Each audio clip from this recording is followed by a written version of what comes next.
One of the great joys of cycling in Dublin and Wicklow is crossing the Featherbeds. Today, we're going from the top of the Glencree Valley climb to the viewing point, or the Featherbeds, south to north. I'm arriving onto the route from the top of the Liam Horner, named for the Irish Olympic cyclist who competed in the 1968 and 1972 Games.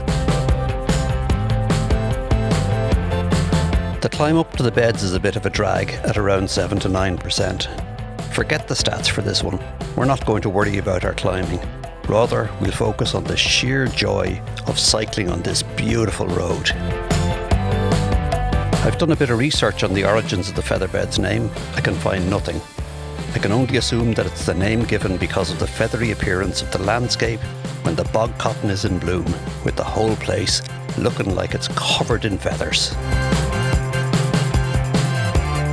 A word of caution though, this can be a rough enough cycle.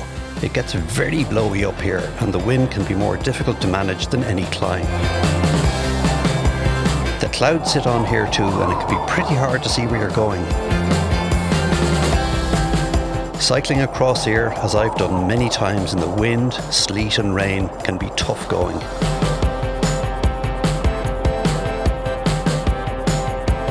It can also be glorious and it can be life-affirming. It's what bikes were made for.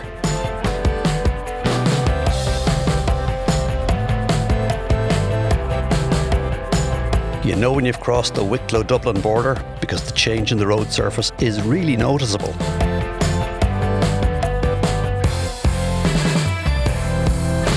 Naturally enough, it's much better on the Dublin side.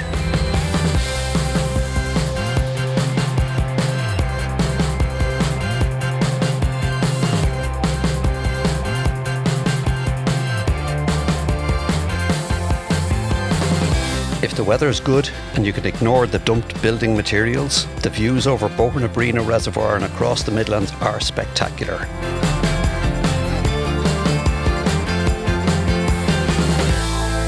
When you've enjoyed them for a brief few minutes, you'll be enveloped by trees as you make the final descent to the viewing point at the top of Stocking Lane.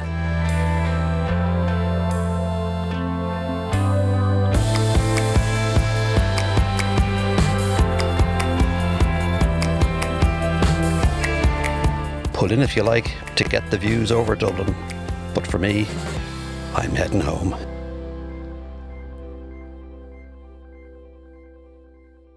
There's a link to the Strava segment in the comments.